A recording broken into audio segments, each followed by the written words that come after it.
नमस्कार, मैं जितेंद्र चतुर्वेदी। मतांतर में आप लोगों का स्वागत है। तो अब 10 जनपद की तैयारी है। जो बात निकल कर आ रही है उससे तो यही संकेत मिल रहे हैं कि अब किसी रोज ईडी टहलते हुए वहां पहुंच जाएगी जहां तक पहुंचने की हिम्मत अभी तक, मतलब हम पिछले 2-4-5 दशक से कहें तो कोई एजेंसी जुटा नहीं पाई है। वहां अब इनकी दस्तक होगी दरवाजे पर। सवाल यह है कि क्या ऐसा कुछ मिल गया है क्या जो अभी तमाम जगह छापेमारी हुई। तो मैं ये नहीं कहने जा रहा हूं कि वहां पर कुछ मिला होगा या नहीं मिला होगा, लेकिन ये जरूर है कि ये जो छापेमारी हुई है ये 2-3 चीजों को लेकर हुई है। एक और दूसरा जो खबर है वो खबर ये बता रही है कि ईडी वहां पहुंचने वाली है जो कांग्रेस अध्यक्ष का निवास है। तो हम उस खबर पर आने से पहले वो 2-3 चीजों पर बात करते हैं जो असल में खोज रही है ईडी, और वो संभवतः उसे मिल नहीं रहा है। और चूंकि मिल नहीं रहा है इसलिए मामला बड़ा गंभीर होता जा रहा है। वो क्या खोज रही है? ईडी खोज रही है कि वो जो 90 करोड़ रुपए कांग्रेस ने दिए उसका कोई कागज मिल जाए, उसका कोई ऑर्डर मिल जाए जिसमें आपने जो चेक हो वो मिल जाए, कुछ तो मिल जाए। और वो कुछ मिल नहीं रहा है। यही बात राहुल गांधी से पूछी गई थी, यही बात सोनिया गांधी से पूछी गई, लेकिन दोनों लोगों ने सब कुछ मोतीलाल वोरा के ऊपर टाल दिया। अब मोतीलाल वोरा से पूछने कौन जाएगा? वहां तो ईडी भी नहीं जा सकती सशरीर। ये एक मसला है। तो वो ईडी को चाहिए और उसके लिए वो पवन बंसल से भी बात कर चुकी है, उसके लिए वो मल्लिकार्जुन खड़गे से भी पूछताछ कर चुकी है, लेकिन ईडी को उस 90 करोड़ रुपए का हिसाब नहीं मिल रहा है जिसे दावा किया जा रहा है कि वो नेशनल हेराल्ड को दिया गया था। एक दूसरा, इनकम टैक्स डिपार्टमेंट ने जो अपना असेसमेंट किया यंग इंडिया को लेकर, उसमें उसको पता चलता है कि 450 करोड़ रुपए ऐसे हैं जो टैक्सेबल हैं, जिन्हें आप टैक्स चोरी के दायरे में रख सकते हैं। और उसी असेसमेंट से यह पता चला कि दरअसल 90 करोड़ जैसा ये असेसमेंट में दावा है जो इनकम टैक्स का है कि 90 करोड़ का लोन तो एक बोगस है। इसका मतलब वो इनकम टैक्स डिपार्टमेंट ये कह रहा है कि लोन तो सिर्फ कागजी लेन देन है, असल में कुछ कहीं गया नहीं। तीसरी बात जो उससे इनकम टैक्स डिपार्टमेंट के असेसमेंट से निकल आई यंग इंडिया के, ये कह रहे हैं कि साहब वो नॉन प्रॉफिट कंपनी है। चलिए ठीक है, मान लिया जाता है नॉन प्रॉफिट कंपनी है, लेकिन जो इनके शेयर होल्डर हैं उनके पास जो पैसे गए, शेयर होल्डर कौन है? राहुल गांधी हैं, सोनिया गांधी हैं, जो बड़े शेयर होल्डर हैं। तो असेसमेंट कह रहा है कि ये जो पैसे आए ये कहां से, इनका क्या मामला है। और राहुल गांधी, जो खबर भी थी कि उन्होंने कहा था कि नहीं साहब, अपना तो जो है ये सब जो आप बात कर रहे हैं जिस यंग इंडिया की, वो तो नॉन प्रॉफिटेबल कंपनी है। तो ईडी ने पूछ लिया तो बता दीजिए क्या क्या काम पिछले 10 सालों में हुआ है, तो वो संभवतः बता नहीं पाए। तो ये 3 चीजें तलाश रही है ईडी, और उसमें एक जो वो 1 करोड़ रुपए आए वो भी तलाश रही है। 2 टैक्स कोई कंपनी को अब वो कैसे आया, क्या मामला है।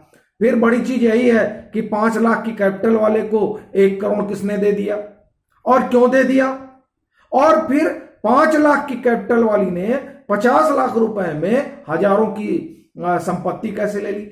इन तमाम सवालों में जो सबसे महत्वपूर्ण सूचना ढूंढ रही है ईडी वो 90 करोड़ रुपए, और उसका जवाब नहीं मिल रहा है। अब जब उसका जवाब नहीं मिल रहा है तो जाहिर तौर पर तमाम जगहों पर छानबीन करने के बाद एक ही जगह बचती है जहां उसका जवाब ढूंढने ईडी जाएगी, और वो है कांग्रेस अध्यक्ष का आवास पर जाएगी। फिर अगर वहां नहीं मिलता तो जो अध्यक्ष रह चुके हैं उनका आवास, मतलब राहुल गांधी, वो भी अध्यक्ष रह चुके हैं। फिर जो कोषाध्यक्ष हैं उनका आवास। अब आप देखिए कि क्या चेन है ये। इसलिए अब मामला सिर्फ जनपद तक ही नहीं रहेगा, तुगलक रोड भी जाएगा और भी जितने रोड होंगे जहां जहां, चूंकि ईडी को ये चाहिए और चर्चा है कि ईडी चार्जशीट फाइल करेगी, तो इसलिए एक चीज, तो इससे एक चीज साफ हो रही है कि अब वहां तक जाना है। दूसरी बात, खबर जो है, उस खबर की आप देखिए तो अभी ईडी का जो पीएमएलए एक्ट है उसको लेकर पिटीशन फाइल हुई थी, 242 लोगों ने पिटीशन फाइल की थी, जिसमें पी चिदंबरम के सपुत्र भी रहे, बाकी और लोग रहे, आप लोग जानते ही हैं, कपिल सिब्बल जैसे उसमें जो है वकील रहे। देखिए कपिल सिब्बल बड़े दुखी हैं, लेकिन कपिल सिब्बल के बड़े किस्से हैं, हम उस पर नहीं जाते, दुखी वो भी बहुत है। सो अब इन लोगों ने रिव्यू पिटीशन डाला है सुप्रीम कोर्ट में। रिव्यू पिटीशन क्यों पड़ा है? क्योंकि इनको पता है कि अब अगली चढ़ाई उन तमाम रोडों पर है। वहां तो दिल्ली में आप अगर टहले हो तो लुटियन में कई रोड है और हर रोड पर कोई ना कोई रसूखदार रह रहा है। जो कांग्रेस के नेशनल हेराल्ड वाले मामले में, जिसकी कुछ न कुछ तो है ही है, 2 रोड तो हम लोग जान ही रहे हैं, एक जो है तुगलक है और दूसरा जनपथ है, तीसरा चौथा रोड भी होगा जो ईडी को पता होगा, जहां वो जाएगी और जब कहीं कुछ नहीं मिलेगा तो अंत में जनपथ और तुगलक पर जाएगी, तो वहां ना पहुंच पाए, इसके लिए अब दोबारा सुप्रीम कोर्ट का दरवाजा खटखटाया जा रहा है। तो ये इससे यही संकेत मिल रहे हैं, नहीं तो अब जाने की क्या जरूरत है, कोई मतलब नहीं। कोर्ट ने तो कह दिया बड़ा अच्छा कानून है, और बाकायदे पी चिदंबरम और यशवंत सिन्हा को कोर्ट भी किया कि साहब आप ही लोग कह रहे थे कि अरे तो बड़ा भारी क्राइम है। अब जब क्राइम है तो जो शक्तियां हैं वो रहनी चाहिए। दूसरी बात, आप देखिए ईडी के डायरेक्टर के ऊपर बड़ा शिकंजा कसा जा रहा है, और जब देखिए जैसे उनका एक्सटेंशन होता है पहुंच जाते हैं लोग कि साहब इनका एक्सटेंशन हो गया। तो ये दूसरा साइन है जो ये बताता है कि संजय मिश्रा का हटना बड़ा जरूरी है बतौर ईडी डायरेक्टर, क्योंकि असल में हुआ क्या है कि सारी खबरें उनके पास आ रही हैं और वो पूरे मामले की जांच कर रहे हैं। अब अगर वो हटेंगे तो बात बनेगी, इसलिए वो भी निशाने पर हैं और ये पिटीशन भी डाली जा रही। इन 2 वजहों से ऐसा मालूम पड़ रहा है कि अब जो निशाना है वो रोडों तक पहुंचने वाला। और एक बड़ी चीज देखिए आप कि 5 बार राहुल गांधी को बुलाया गया और 3 बार सोनिया गांधी को बुलाया गया। नेशनल हेराल्ड के दफ्तर और उससे जुड़े और जगहों पर ईडी पहुंच जाती है। क्या होता है देखिए, ये जो करप्शन वाला मसला है उसको हम एक तरफ रखें, तो कांग्रेस जो है वो दावा करती है 135 साल की लीगेसी का। ये दावा करते हैं कि हम नेहरू गांधी परिवार की विरासत लेकर चल रहे हैं। उस विरासत का हाल यह है कि 10,000 लोग नहीं इकट्ठा हो पाए। तो इसलिए ये अब स्पष्ट संकेत जा रहा है कि इस परिवार का कोई क्रेडिबिलिटी रहा नहीं है। मैं आपको एक उदाहरण देता हूं, भले शरद पवार को लेकर आप जो भी धारणा रखते हो, लेकिन शरद पवार को जब सम्मन हुआ था 2019 में, आपको ध्यान होगा वो सम्मन सही या गलत या उन्होंने फैलाया वो अलग मसला है, लेकिन उस सम्मन के बाद आप देखिए कि सरकार के हाथ पांव फूल गए थे जब शरद पवार ने कहा था कि चलिए हम आ रहे हैं। मुंबई पुलिस कमिश्नर डिपार्टमेंट पूरा उठ के गया, नहीं आपको आने की जरूरत नहीं है।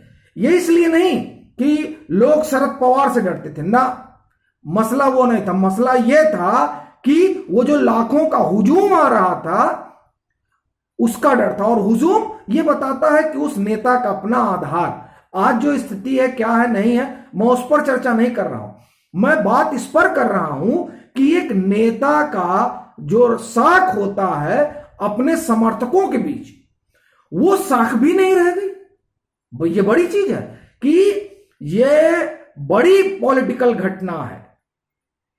मैं इसलिए कह रहा हूं क्योंकि कांग्रेस दावा करती है कि वो 135 साल की लीगेसी लेकर चल रही है, वो नेहरू गांधी परिवार की लीगेसी लेकर चल रही है।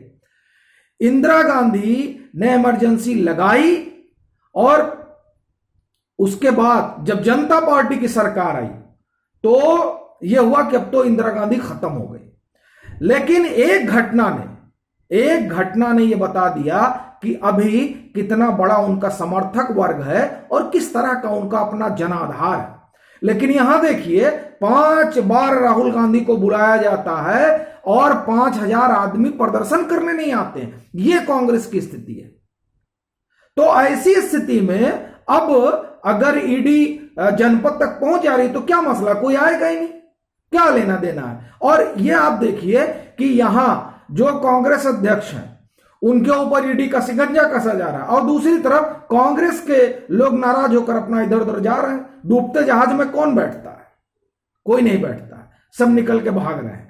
तो इसलिए यह अब बात स्पष्ट हो गई है कि अब ये जेल जाते हैं नहीं जाते, अब जेल जाना का कोई मतलब भी नहीं रह गया इनका। तो चूंकि अब वो कोई सबसे बड़ी चीज है साख, पॉलिटिकल क्रेडिबिलिटी, जो फेस वैल्यू है वो सब ऐसे लगता है खत्म हो चुका है। तो जब जो चीज खत्म हो चुकी है उसको उसका क्या ही करना, ईडी आए जाए कागज लेकर जाए, क्या ही करना है। तो अब अभी तक तो इससे एक चीज ये समझ में आ गई कि 2-3 बातें स्पष्ट हैं। अब कोई क्रेडिबिलिटी नहीं रह गई उस फेस की, वो आधार नहीं रह गया है। और जो अंतिम बात कि ईडी जा भी सकती है और नहीं भी जा सकती है, जाएगी तो लोग अखबार में शोर मचेगा, जैसे हम लोग शोर मचा रहे हैं कि नहीं चली गई चली गई चली गई। लेकिन हम लोग सिर्फ इसलिए करें कि 135 साल की लिगेसी है और उस लेगेसी का हाल यह है कि 5,000 लोग इकट्ठा नहीं कर पा रहे हैं। अभी के लिए फिलहाल इतना ही। अगर आप मतांतर से नहीं जुड़े हैं तो जुड़िए, वीडियो को लाइक कीजिए, शेयर कीजिए और अपने सुझाव जरूर साझा कीजिए।